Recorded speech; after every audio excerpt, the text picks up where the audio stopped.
In this episode of Occult Unmasked, I'm doing a movie review on the movie A Dark Song. And I'm doing a book review on the book that A Dark Song is loosely based on, the book of AbraMelin The Mage. Thank you for watching.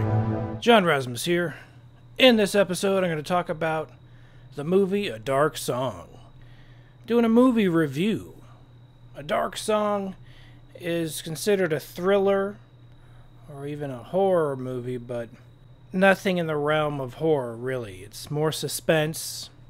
It's a pretty good movie. It's not the classical Hollywood-style movie. Hollywood would throw special effects everywhere. Hollywood wouldn't even go with this concept. The entire movie is about a magical ritual. And even though it's not true to the actual magic ritual, it does attempt to be in movie land. If Hollywood did this movie, I guarantee you there'd be Tinkerbell and maybe little trolls popping up. It would just be total cartoon nonsense. But it's done by an Irish filmmaker, and he did it in the UK. He filmed it in Wales, I guess. That's what they mentioned in the movie.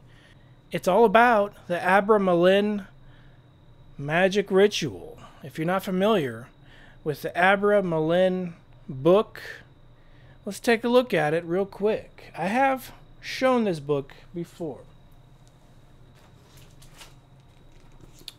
It's very well known, and it's actually standard common textbook, a text that is required for members of the Golden Dawn, which is an order of magical practitioners. And here's the famous SATORROTAS magic square on the front cover. This is not a game. It's not a joke. It's not a Ouija board.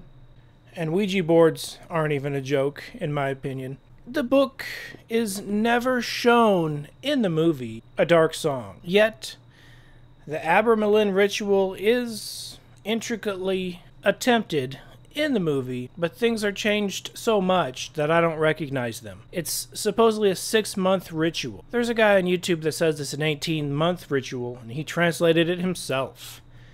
And I'm not going to argue with that. I haven't translated anything. I just picked up this book, and I did read the whole thing. I never did a review of this. I read this book a while ago, and I never did a review of it because it's not entertainment. Nothing in this book is illustrated for the reader to be entertained. There is zero entertainment value in this book, other than if you're curious about what it is all about. The book is called The Book of the Sacred Magic of AbraMelin The Mage by McGregor Mathers. McGregor Mathers, very famous occultist, occult historian. He translated this, I believe, and it even says so. This is the DeLawrence copy edition. L.W. DeLawrence copied many magic texts, and thanks to L.W. DeLawrence, yes, he'd plagiarized back in the day, but thanks to him we have at least a lot of these texts today. So this is a copy. This is a modern day copy, and it looks exactly like the 1940s copies. But it's modern day, brand new, translated by S.L. McGregor Mathers from an old and rare French manuscript in the Bibliothèque d'Arsenal at Paris. I don't doubt that. I don't dispute that. McGregor Mathers did translate this book. And I wish the movie A Dark Song touched upon a few key details, but I understand he wanted to artistically represent what a magic ritual is like, as opposed to literally show the literal. Sorcerers on YouTube are going to show the literal aspect, and it's less entertaining. So a cinematographer, a director, a writer of a movie script, they're going to obviously make it more interesting. But I think this book is fairly interesting, as long as you would be able to see the final product, and the finished product would be from a movie's perspective, have to be completely created, unless they want to practice the ritual, which I seriously doubt many people are going to be wanting to do this. In the movie, they do mention this is dark stuff. Okay, there's a few issues with the movie. The lady in the movie says, "Oh, have you ever done black magic?" And the director slash co-star says, "Oh, yeah. You don't go to the county fair without riding the Ferris wheel," or something like that. What he's saying is you don't practice it without fully experiencing it. Then he says he's damned and most people are damned. I don't want to ruin the movie for you, and I'm not going to spoil the movie. Check out A Dark Song. It's on Netflix right now. But he said a god showered him with silver coins. Something like you would get in a vision. So if even in an occult perspective, that is a possible vision you could get of an entity showering you with silver coins, meaning good fortune and good luck, obviously. And he did in the movie. He was hired by the lady to do the AbraMelin ritual. She was totally ignorant of it. She said, "I know some Kabbalah." And he said, "This isn't Kabbalah. This is dark stuff we're doing." And then she asks him about the black magic. "Oh, have you ever done black magic?" First of all, this book is 100% black magic. The AbraMelin ritual is 100% black magic. So, Golden Dawn people, they're going to argue and say, "Oh no, it's white magic." I 100% thoroughly disagree. They're going to say, "Oh no, we only contact the angels, not the demons." Well, in my opinion, the angels and demons are the same on the same team. According to this book, and this is a huge plot hole. Now, it's not really a plot hole, it's just they didn't follow the book. This entire book from A to Z has to do with magic squares. Here are some magic squares in the actual AbraMelin book, which are parts of the actual ritual.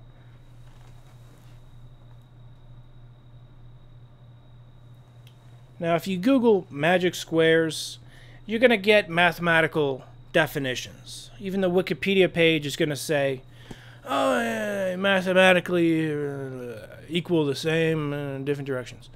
First of all, this is a black magic book, all right? For summoning demons and angels, okay? Has nothing to do with mathematics, all right? Now, if the demons and angels exist, which I personally believe they do, although have I performed these rituals? No.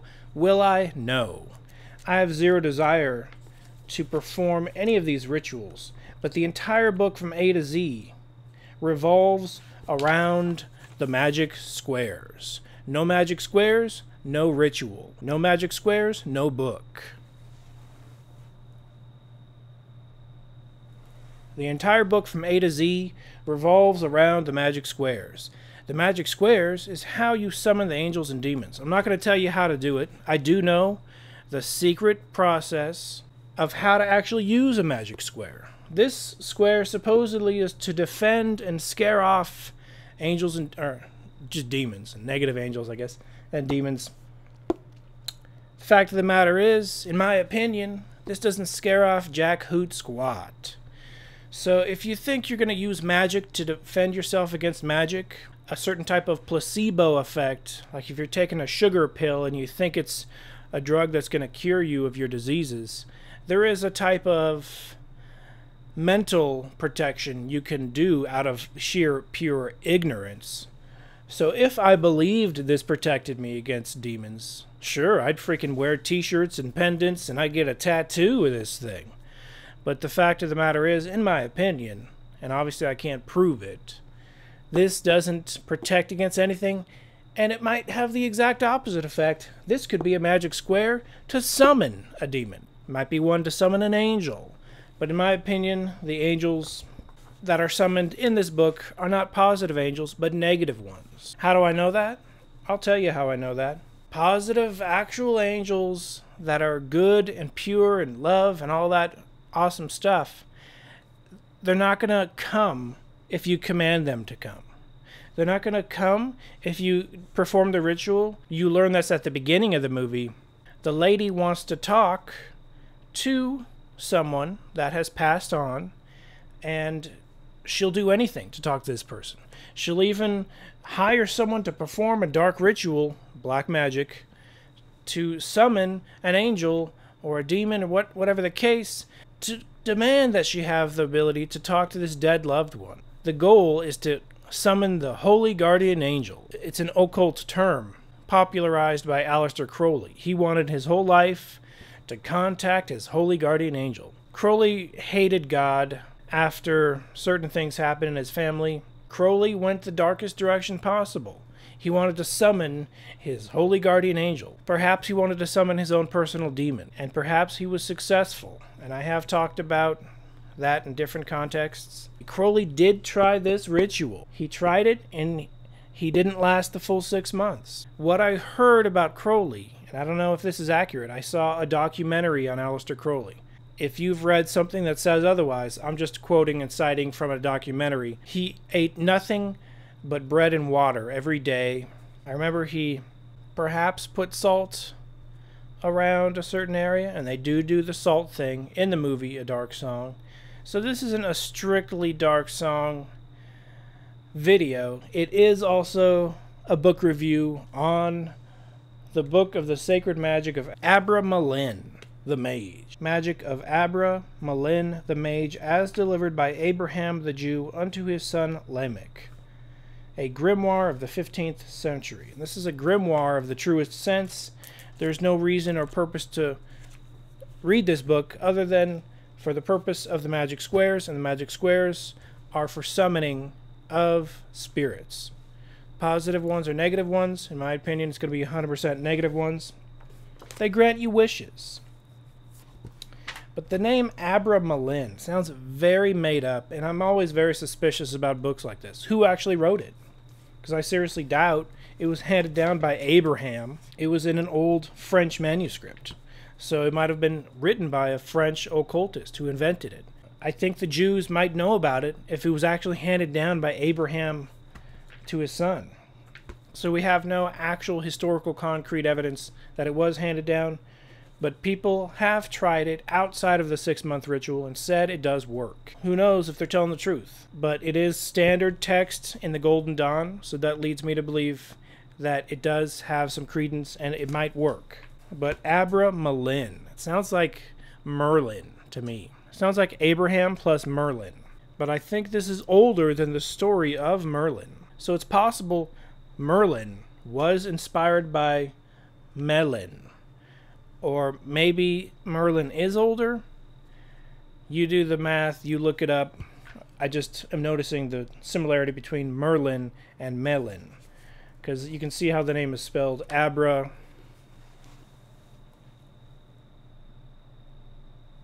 And then Melin. AbraMelin. 2 different names. But I never did a book review because it's very boring, word for word. It just says, this demon will give you invisibility, this demon will give you this demon will give you that. Like genies. Kind of like a genie situation. Now, in no way, shape, or form am I going to ever summon these things. I'm not interested in invisibility. But perhaps someone in the movie was. And I was going to mention Aleister Crowley. When he tried it, he gave up, I don't know how many months in. Maybe a few months in, I can't remember. But when he stopped the ritual and bailed on it, apparently he already summoned something. Maybe that freaked him out. Jimmy Page is such an Aleister Crowley fan. He bought Aleister Crowley's house, but he's a rock star, so he doesn't live there. He did record an album. I believe Jimmy Page recorded his Lucifer Rising, of all things, soundtrack at the Aleister Crowley house, and then he bailed on it. He probably didn't hang out there too often. Just he wanted some psychic resonance for the album, and the soundtrack is pretty creepy. It's really ambient sounding, and it's pretty cool. He had a friend / housekeeper live at the house or keep up the house, make sure no one's breaking in, keep it safe and secure. And while he's living there, he hears scratches at the door of a dog in the middle of the night. pretty much a hellhound from hell going. And it freaked him out so bad, I think he moved out. And he was getting paid by Jimmy Page to watch the house. But I believe it freaked him out so bad, or maybe he was doing that as a favor. But I know there's a second guy that was the housekeeper, second separate guy. But there's a hellhound. Supposedly the rumor goes, the myth goes, that that's the same hellhound that Crowley summoned in that area of that house. And I too would want to move out if there's a freaking hellhound scratching at my doors. That is brought into a Dark Song movie to a tiny extent. There is a dog in the movie, a ghost dog or something of this sort, which I think is clearly a shout out to that Crowley ritual. If I had to guess, I would say the director is probably a Crowley fan. He kind of downplays and exaggerates and then unexaggerates some things. I wish he showed magic squares. As far as I know, no movie has ever featured magic squares in the context of actual magic, black magic. How they work, I do know the secret process. Actual occultists know as well. So it's not a secret in the occult community. But I'm outside of the occult community from the perspective of not practicing the stuff. But I like to read and research, and I did come across how to use a magic square to summon a demon. You don't just have it there and say, hey, grant me some wishes, genie. There's actually a process and a procedure, which I'd rather not share, because I don't want to endorse and encourage negative things into your life. I'm going to talk about how to protect yourself against negative entities, and refer back to my poltergeist experiences in the past. If you enjoyed this video, see, I never ask for likes or comments or anything like that. Man, I find it cheesy and corny. Do what you're gonna do. Do what you gotta do. Do what you gotta do. I think that line, see, I say do what you gotta do a lot. And a lot of people do. It's a very common saying, do what you gotta do. But concerning likes and comments, do what you gotta do. I heard do what you gotta do in the new Blade Runner movie. I swear I heard that phrase in the movie. I'm gonna have to watch it again and hear for it. I'll wait for the DVD, but I do think it's a good movie. A Dark Song is a good movie as well. Concerning the garbage on Netflix, and Netflix has a lot of garbage, A Dark Song is actually one of the few movies I do recommend. Don't mess with this stuff. The movie is a good movie version of what can, translated into real life, happen. I can say there are some occult aspects. I don't know if they were on purpose or an accident, but in the movie, negative entities do show up. They're physical enough to be able to hold bolt cutters. So there's a scene in the movie where one or more, who knows, people, they're physically attacked by these negative spirits, negative entities. It's very reminiscent of what I've talked about, a ritual process when you're pulled. For example, in voodoo practices, you go in a trance, you're pulled out of your body, or when you're initiated in certain occult orders, including voodoo ones, you're pulled out of your body. Shamanistic orders as well. You're pulled out of your body and you're ripped to shreds. But it's only a symbolic thing so you can be reborn again. In the movie, A Dark Song, I believe that is referenced to in the scenes where actual physical things are being used to torture perhaps one or two people in the movie. But I don't want to give anything away. Check it out for yourself. As far as any movies concerning magic squares or actual rituals, not just a pentagram on the floor and some kids with spinning the bottle, if you know of any movies with actual occult rituals in them, less cartoony, less Hollywood made up ones, but more realistic ones like A Dark Song, let me know, because perhaps I haven't watched that movie. Until next time, this has been John Razimus with Occult Unmasked. Be seeing you.